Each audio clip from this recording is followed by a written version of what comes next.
अस्सलाम वालेकुम दोस्तों, नमस्ते, सत श्री अकाल। स्वागत है, मैं आपका दोस्त, आपका होस्ट मोहम्मद इमरान।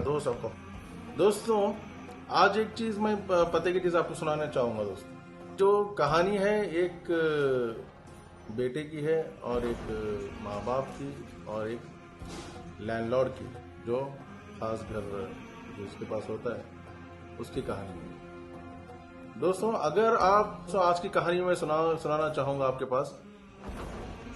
जब हम अपने ब्रेन को, अपने दिमाग को कंट्रोल नहीं कर पाएंगे तो दिमाग हमको कंट्रोल कर पाएगा, दिमाग हमको कंट्रोल कर लेगा।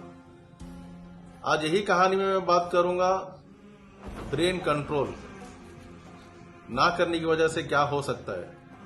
ये कहानी है मतलब एक बूढ़े माँ बाप की, एक बच्चे की और एक लैंडलॉर्ड की, जो बुढ़िया होती है, जो हर एक लोगों को मतलब जो किराएदार पे जाके रहते हैं। एक बंदे में मतलब शहर में नौकरी लग जाती है, शहर में पढ़ाई करने के लिए जाता है। माँ बाप बूढ़े होते हैं, कैसा भी कमा कर मतलब बच्चे को पढ़ाई के लिए पैसे दे के भेजते हैं बोल के बच्चे को शहर को भेज दिया।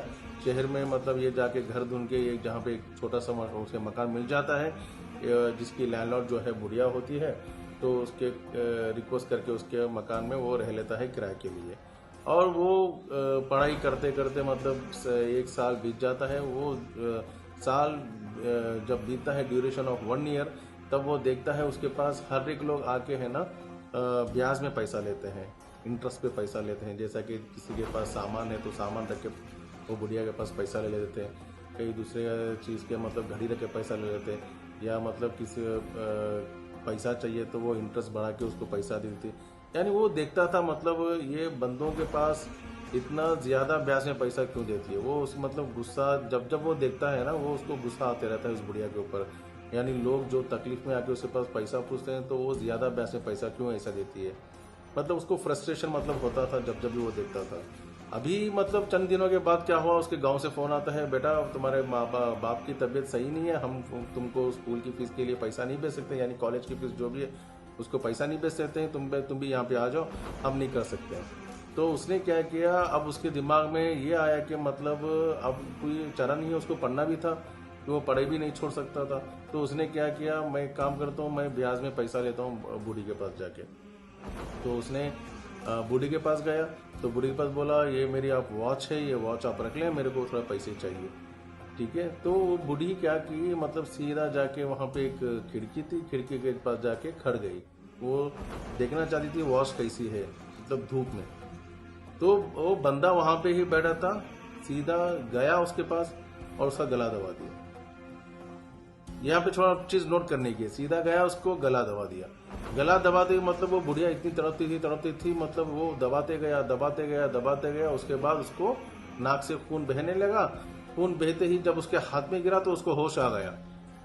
तो फिर उसने हाथ उठा दी, मतलब उसने दम तोड़ दी। फिर उसको पुलिस ने अरेस्ट कर लिया। तो पुलिस ने पूछा, इसने आपने क्यों मारा? तो उसने बोला, मैं नहीं मारा, मैंने तो पैसे लेने के लिए गया था उसके पास, मैंने उसको नहीं मारा। तो ये बात आप थोड़ा गौर करें, ये बंदे ने एक्चुअली नहीं मारा, उसके दिमाग के विचार उसको मार दिए। यानी हमारे बॉडी में दोस्तों, में एक बात बताऊं, चंद चीज जो होती है ना, जब तक हम लोग कंट्रोल करते हैं हमारे ब्रेन को, तो ब्रेन हमारे कंट्रोल में रहेगा। जब हम ब्रेन के हवाले कर देंगे चंद चीज, तो ब्रेन हमको कंट्रोल कर लेगा। यहाँ इसे ही हुआ है। वो बंदा जो एक साल से जो सूझ रहा था वो बुढ़िया को मारने के लिए, मैं इसका गला दबा के मार दो, वो जैसा सोच रहा था ना, तो उसके हिसाब से वो जब उसकी जरूरत थी पैसे मांगने के लिए, वो तो पैसे मांगने के लिए गया था। जब उसका ब्रेन जो सोच रहा था मारना चाहता हूँ, वो उस वक्त उसका एक्टिवेट कर गया। तो वहां पे उसका ब्रेन काम किया, तो ब्रेन मतलब उसको ब्रेन के अंडर कंट्रोल में ये आ गया, जाके उसको मार दिया।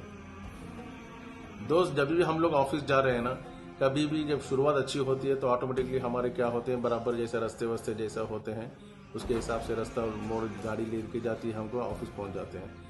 ठीक है, अब एग्जाम्पल, अब आपके ऑफिस में बॉस के पास भी जाके मिलते हो। बॉस के पास आप मीटिंग जाने से पहले आपके दिमाग में ये चलता होगा ना, एक 10 दिन से 15 दिन से, मैं मेरे बॉस के पास ये बात करने वाला हूँ फ्रस्ट्रेशन पे। तो वो लाजिम वो बात आपके मुंह से निकलेगी आपके बॉस के पास। तो इसीलिए दोस्तों, ब्रेन जब हावी हो जाता है आपके पास, उसको कंट्रोल में करना सीखें। ठीक है, जब आप वो है ना, या तो आप उनके पास अच्छे से बात करके उसका मैटर सॉल्व कर लें, या तो जब अंदर ही अंदर रख लेके आप थिंकिंग करते जाओगे तो आप समझो कि आप आपके ब्रेन के कंट्रोल में रह रहे हो, आप ब्रेन को कंट्रोल नहीं कर रहे हो। तो ये चीज़ आप ध्यान रखें आप। तो विचार जो है आपके बंदा जो उसने मारा था ना, वो उसका विचार ने मारा था, उसने नहीं मारा था, उसने तो मदद मांगने के लिए गई थी। तो इसलिए दोस्तों ये ब्रेन है ना, बहुत बड़ी काम की चीज़ है इंसान के बॉडी में। तो ब्रेन को कंट्रोल करना सीखें, ब्रेन के कंट्रोल में आप ना रहें। ठीक है दोस्तों, ये वीडियो आपको अच्छा लगा तो प्लीज़ सब्सक्राइब करें, शेयर करें, मेरे चैनल को ज़्यादा से ज़्यादा शेयर करें। थैंक यू, अस्सलाम वालेकुम।